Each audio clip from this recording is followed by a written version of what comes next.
About History series, Koxinga's Destiny and Taiwan's Future. Welcome back to another explainer. Today we're completely skipping the preamble and just dropping right into one of the most explosive historical climaxes the world has ever seen.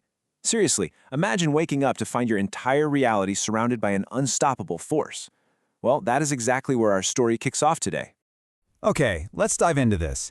Picture this. It's the early dawn of April 30th, 1661.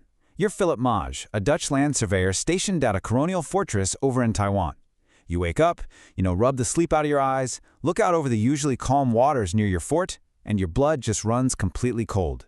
Maj actually wrote about this later, saying, "From between the sandbars, packed densely, were 400 ships. Koxinga's 25,000-strong army attacked from there." I mean, this wasn't just some minor skirmish. This was an absolute nightmare, literally appearing right out of the morning mist.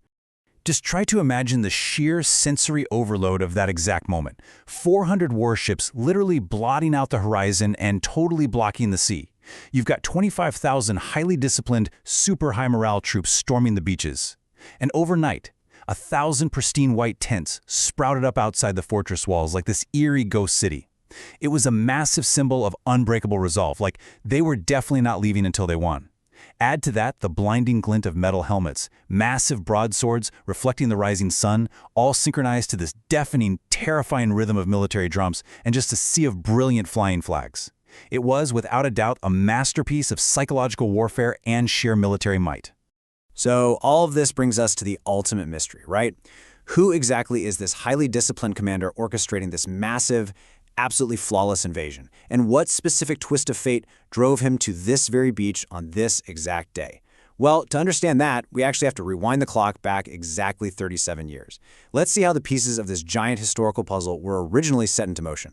Part 1, 1624, Fate's Ironic Intersection. Let's get right into it. And this right here brilliantly illustrates one of history's absolute greatest ironies. In August of 1624, over on a beach in Japan, a woman named Tagawa gives birth by a large rock to a baby boy. And this boy will eventually grow up to become the legendary commander Koxinga.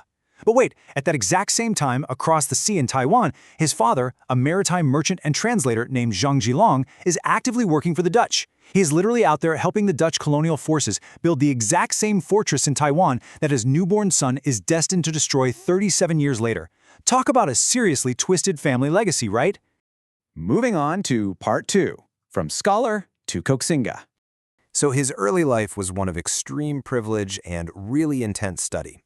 At age 7, back in 1631, he moved to China to start a super rigorous Confucian education. By the time he was 15, he'd already passed his exams to become a recognized scholar. Moving into his young adult years during the 1640s, he studied at the highly prestigious Nanjing Imperial Academy under one of the era's greatest minds. But here's the thing. He wasn't this perfect, compliant student. He was fiercely idealistic, deeply complex, and honestly, kind of arrogant. In fact, his rebellious streak and youthful pride actually caused him to fail the higher-level civil service exams twice. Basically, he was a wealthy kid desperately searching for a true purpose. Now, there are 3 core psychological steps that build into the man he would eventually become. Step 1, that really strict Confucian education ingrained a profound sense of loyalty and just absolute righteousness.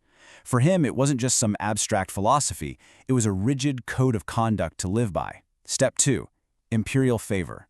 The struggling Ming emperor actually saw something extraordinary in him, granting him the royal surname Zhu and the title Koxinga, which, by the way, is exactly where the westernized name Koxinga comes from. This completely changed his personal identity to the Ming royal family.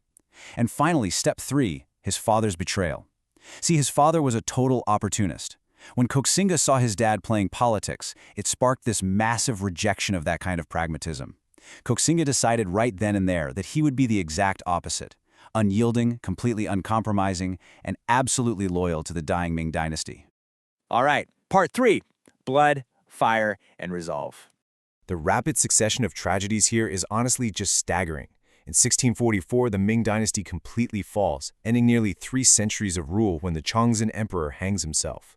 Then, in 1646, we see the ultimate betrayal. Koxinga's father completely ignores his son's passionate advice and surrenders to the invading Qing dynasty just to protect his own personal wealth. And the immediate consequence of that surrender? Well, later that exact same year, Qing troops sacked their hometown of Anping. During this massacre, Koxinga's beloved mother, Tagawa, commits suicide to avoid the sheer humiliation and abuse by the invading forces. So his entire world, his country, his family, his deepest ideals was just completely shattered in the span of only 2 years. And we really have to remember that this isn't just some distant history on a page. This is unimaginable personal agony. When Koxinga found his mother, her remains had been violently desecrated by the enemy soldiers. In an act of profound grief and a truly terrifying vow of blood, he personally took a blade, opened her up to clean her violated remains, and actually re-sewed her body together himself before giving her a proper burial. I mean, wow. This is the raw, visceral trauma that forever hardens a human heart. The privileged, idealistic scholar essentially died on that day, right alongside his mother. Now, the cultural weight of what happens next is absolutely massive. The historical term for it is burning the blue robe. Koxinga marched straight to the local Confucian temple, took off the traditional blue robes that signified his elite scholar status, and just threw them straight into the fire. This was a monumental declaration. He wasn't just changing clothes here. He was publicly executing his past identity. He was permanently ending his life as a student of philosophy so he could become a vengeful, iron-willed warlord. And he made absolutely sure everyone knew it, especially the father who had surrendered. He sent him this incredibly chilling severance letter writing, "If you insist on this, and if you meet misfortune, I will only wear mourning clothes to send you off." I mean, that is just ice cold. He is completely, utterly disowning his father. It fully solidifies his total transformation.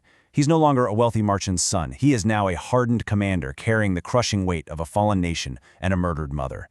Which brings us to our final chapter, Part 4, the epic 1661 return.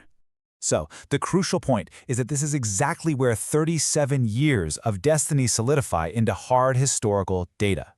The date, April 30th, 1661. The location, the northern sandbars of Taiwan. The forces, Koxinga's 400 ships and 25,000 battle-hardened troops squaring off against a terrified, vastly outnumbered Dutch garrison. And look at the core symbols of this landing. The flags, the white tents of absolute resolve, and at the helm of it all, the general, who burned his scholar's robes. Every single thing he endured, the strict education, the royal decree, the agonizing betrayal, the unbearable grief, was totally channeled into this singular, overwhelming military machine. So I leave you with this question. Was the 1661 landing just a tactical military conquest, or was it the inevitable explosive collision of a 37-year destiny? Think about it. A boy born on a beach while his father built a fortress across the sea, only for that exact boy to cross the ocean, completely transformed by grief and resolve to tear that very same fortress down. It just goes to show, history isn't just a list of dates and facts, it's the culmination of unstoppable human will. Thank you so much for joining me for this explainer. Keep questioning, keep learning, and I will see you next time.